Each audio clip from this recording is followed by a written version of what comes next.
చార్ధామ్ యాత్ర complete travel plan. CM పీఠాన్ని అయితే వదిలాను గాని కావేరీ బంగ్లాను మాత్రం వదలనంటున్నారు సిద్ధరామయ్య. ఇక ఆపద్ధర్మ సీఎం గా ఉన్నటువంటి సిద్ధరామయ్య సంచలన వ్యాఖ్యలు చేశారు. రాజీనామా చేసినటువంటి సీఎం ఇప్పుడు బంగ్లాలోనే ఉంటానంటూ చెప్తున్నారు. ఇక సీఎం కోసం ఎప్పుడు కూడా కేటాయించేటువంటి బంగ్లా కావేరీ బంగ్లా ఏదైతే ఉందో దాంట్లోనే తాను నివాసం ఉంటానంటూ సిద్ధరామయ్య ప్రకటించారు. కర్ణాటకలో సీఎంగా ఎన్నికైన వారికే అధికారికంగా ఈ కావేరీ బంగ్లా నివాసాన్ని ఏర్పాటు చేస్తారు. ఇక 2028 సంవత్సరం వరకు కావేరీ బంగ్లాలోనే ఉంటానంటూ సిద్ధరామయ్య ఒక సంచలనమైన ప్రకటన చేశారు. ఇక ముఖ్యమంత్రిగా బాధ్యతలు చేపట్టబోతున్నారు డీకే శివకుమార్, ప్రమాణ స్వీకారం చేయబోతున్నారు. ఇక ఈ ప్రమాణ స్వీకారణ అనంతరం కూడా ఇటు డీకే ఈ కావేరీ బంగ్లా ఏదైతే సీఎం కోసం ఏర్పాటు చేసే నివాసం కావేరీ బంగ్లా ఉంటుందో దీంట్లో డీకే ఉండటం లేదు. ఇక ఇప్పుడు ఆపద్ధర్మ సీఎంగా, మొన్నటి వరకు సీఎంగా, రేపటి నుంచి మాజీ సీఎంగా అవ్వబోతున్న సిద్ధరామయ్య ఈ కావేరీ బంగ్లాలోనే నేను కొనసాగుతానంటూ చెప్పేశారు.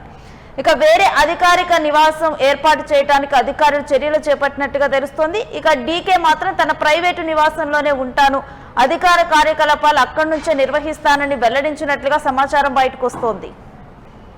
ఇక ఈ అంశం గురించినటువంటి డీటెయిల్స్ మా ప్రతినిధి కిరణ్ అడిగి తెలుసుకుందాం. ఎస్ కిరణ్, ఈ బంగ్లా అంశం గురించినటువంటి డీటెయిల్స్ ఏంటి? జనరల్ గా కూడా సీఎం గా ఎవరైతే ప్రమాణ స్వీకారం చేసి ఆ కుర్చీలో ఉంటారో వారే ఆ బంగ్లాలో ఉంటూ ఉంటారు. అలాంటిది సిద్ధరామయ్య రాజీనామా చేసిన తర్వాత కూడా అదే బంగ్లాలో రాబోయే ఎన్నికల వరకు తాను ఉంటానని స్పష్టం చేసినట్లుగా తెలుస్తోంది. డీటెయిల్స్ ఏంటి? రేణు, కర్ణాటక సీఎం పదవికి రాజీనామా చేసి ఆపద్ధర్మ ముఖ్యమంత్రిగా సిద్ధరామయ్య కొనసాగుతున్నారు. అయితే ఇక్కడ ప్రధానంగా సిఎల్పి సమావేశంలో సిఎల్పి లీడర్ గా ఇప్పటికే డీకేని ఎన్నుకున్నారు. రేపు సాయంత్రం 4:05 డీకే ముఖ్యమంత్రిగా ప్రమాణ స్వీకారం చేయబోతున్నారు. అయితే ఈ ప్రమాణ స్వీకారానికి భారీ స్థాయిలో కాంగ్రెస్ పార్టీ నేతలు, కాంగ్రెస్ పార్టీ ముఖ్యమంత్రులు, కాంగ్రెస్ పార్టీకి సంబంధించిన ఏఐసిసి అగ్రనేతలు కూడా హాజరు కానున్నారు. అయితే ఇక్కడ ప్రధానంగా మంత్రివర్గంపై మార్పులు, చేర్పులు, కూర్పులు జరుగుతున్న సమయంలోనే ఆపద్ధర్మ ముఖ్యమంత్రిగా ఉన్న సిద్ధరామయ్య ఒక సంచలన ప్రకటన చేశారు. తాను 2028 కాంగ్రెస్ పార్టీ అధికారంలో ఉన్నంత వరకు సీఎం అధికారిక నివాసమైన కావేరీ బంగ్లాలోనే ఉంటాను. సీఎం పదవికి రాజీనామా చేసినప్పటికీ సీఎం అధికారిక బంగ్లా కావేరీ నివాసాన్ని తాను వదిలేది లేదంటూ ఆయన ప్రకటన చేశారు. అయితే ఇక్కడ ప్రధానంగా డీకేతో చర్చించిన తరువాతనే ఆయన ఈ ప్రకటన చేసి ఉంటారంటూ కాంగ్రెస్ పార్టీ వర్గాలు వెల్లడిస్తున్నాయి. ఎందుకంటే ముఖ్యమంత్రి పదవిని కూడా 2.5 ఫార్ములా ప్రకారం ఇద్దరి మధ్య షేర్ చేసుకున్న నేపథ్యం చూసాం. అయితే 3 సంవత్సరాల తర్వాత కర్ణాటకలో అత్యధికాలం ముఖ్యమంత్రిగా పనిచేసిన రికార్డు కూడా సిద్ధరామయ్యనే వరించింది. 3 సంవత్సరాల ముఖ్యమంత్రిగా బాధ్యతలు ముగిసిన తర్వాత నేరుగా డీకేకి పగ్గాలు అప్పజెప్పాలంటూ కాంగ్రెస్ పార్టీ అధిష్టానం కోరింది. ఆ నేపథ్యంలో భాగంగా ఆయన రాజీనామా చేశారు. రాజీనామా చేసిన తర్వాత ఆయన ఢిల్లీ వెళ్లారు.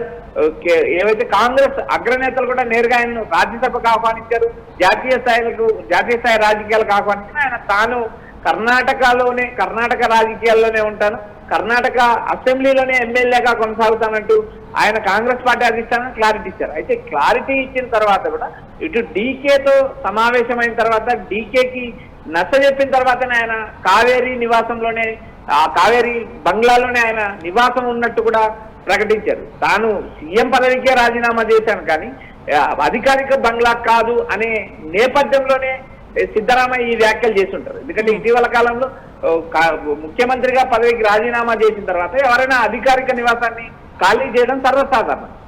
అయితే 2.5 ఫార్ములా కాంగ్రెస్ పార్టీతో ఉన్న అనుబంధం, మరోపక్క ఇటు డీకేతో ఉన్న సన్నిహితం కావచ్చు, డీకే తనకున్న పరిచయాలు కావచ్చు, ఈ నేపథ్యంలో భాగంగానే కావేరీ నివాసంలో ఉంటానంటే ఆయన ప్రకటించారు. అయితే ఇది మరి కొత్తగా ప్రమాణ స్వీకారం చేయబోతున్నటువంటి డీకేకి ఏమన్నా సపరేట్ గా ఏర్పాటు చేయబోతున్నారా, లేకపోతే తన నివాసంలోనే తాను కొనసాగుతాడా డీకే?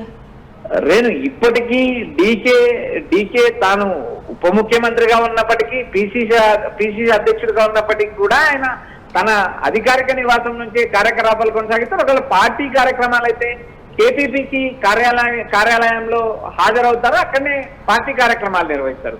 ప్రభుత్వ కార్యక్రమాలకు ఆయన అధికారికంగా బంగ్లా తీసుకున్న నేపథ్యం లేదు. జనరల్ గా మంత్రులకు కానీ ఎమ్మెల్యేలకు కానీ అధికారిక నివాసాలు కేటాయిస్తారు. అది సర్వసాధారణం.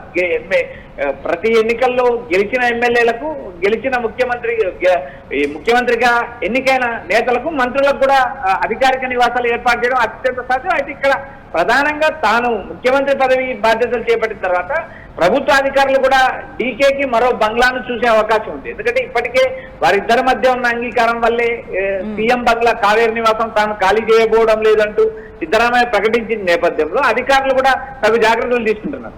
ముఖ్యమంత్రిగా డీకే ప్రమాణ స్వీకారం చేసిన తర్వాత ఆయన ఎక్కడ ఉంటారనే అంశం పైన కూడా అధికారులు ఆరా తీయనున్నారు. ఏ ప్రాంతంలో ఆయన నివాసం ఉంటారో అక్కడి నుంచి ఆయన ముఖ్యమంత్రిగా కార్యకలాపాలు నిర్వహిస్తారు. అది ఏవైతే ముఖ్యమంత్రి ఎక్కడ నివాసం ఉంటే అది అధికారిక నివాసం అయ్యే అవకాశం ఉంది. అయితే ఇక్కడ ప్రభుత్వానికి సంబంధించిన అంశాన్ని మనం గమనించినప్పుడు కాంగ్రెస్ పార్టీ అధికారంలో ఉంది. కాంగ్రెస్ పార్టీకి సంబంధించిన మాజీ ముఖ్యమంత్రి కావేరి బంగ్లాలో ఉండటంతోనే డీకేకి ప్రత్యామ్నాయ బంగ్లాన్ని అధికారులు ఎంపిక చేయాల్సిన పరిస్థితి. అయితే ముఖ్యమంత్రిగా బాధ్యతలు చేపట్టిన తర్వాత వీటిపైన ఒక స్పష్టత వచ్చే అవకాశం ఉంది. అయితే ఇప్పటికీ ఇద్దరి మధ్య ఉన్న అంగీకారం, ఇద్దరి మధ్య ఉన్న సన్నిహిత సంబంధాలు, మరోపక్క తాను 2028 అసెంబ్లీ ఎన్నికల వరకు అదే బంగ్లాలో కొనసాగుతున్నట్టు సిద్ధరామయ్య డీకే అంగీకారంతోనే కొనసాగుతున్నారని స్పష్టంగా చెప్పచ్చు. ఏ ముఖ్యమంత్రి అయినా బాధ్యతలు చేపట్టిన తర్వాత మాజీ ముఖ్యమంత్రిగా ఉన్నవారు కావేరి బంగ్లాను ఖాళీ చేయడం అత్యంత సాధ్యం. అయితే ఇక్కడ ఇద్దరి మధ్య ఉన్న సన్నిహిత సంబంధాలు, అదేవిధంగా కాంగ్రెస్ పార్టీ అధికారంలో ఉండడంతోనే సీనియర్ గా అటు సుదీర్ఘకాలం రాజకీయాల్లో ఉన్న సిద్ధరామయ్యకే ఆప్షన్ ఇచ్చారు. సిద్ధరామయ్య ఆ నివాసంలో ఉంటే తమకు ఎలాంటి ఇబ్బంది లేదంటూ డీకే వర్గీయులు కానీ డీకే కానీ ఇప్పటికే అధికారులకు స్పష్టం చేసినట్టు కూడా సమాచారం వినిపిస్తుంది. అయితే రేపు ముఖ్యమంత్రిగా బాధ్యతలు చేపట్టిన తర్వాత మరో అధికారిక నివాసం డీకేకి కేటాయించనున్నారని సమాచారం వస్తుంది. అయితే డీకే ఎక్కడ నివాసం ఉంటారు, ఏ ప్రాంతం నుంచి పాలన కొనసాగిస్తారనే అంశాలు కూడా రేపు లేదా ఎల్లుండి స్పష్టత వచ్చే అవకాశాలు ఉన్నాయి.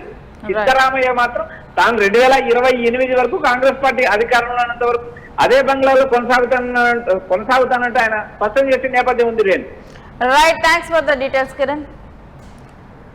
ఇక ఆపద్ధర్మ సీఎం గా ఉన్నటువంటి సిద్ధరామయ్య అదే బంగ్లాలో కొనసాగేందుకు కావేరి బంగ్లాలోనే తాను సీఎం గా ఉన్నంత కాలం ఏదైతే బంగ్లాలో ఉన్నారో అక్కడే తాను కొనసాగేందుకు ఇష్టపడుతూ ఉన్నారు.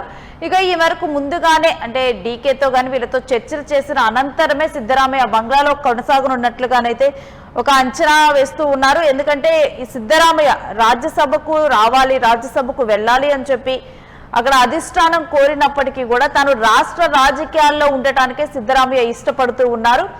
దీంతోనే సిద్ధరామయ్య ఇక కావేరి బంగ్లాలోనే మరికొంతకాలం రాబోయేటువంటి ఎన్నికల వరకు తాను అక్కడే ఉండాలని అనుకుంటున్నట్లుగా తెలుస్తోంది.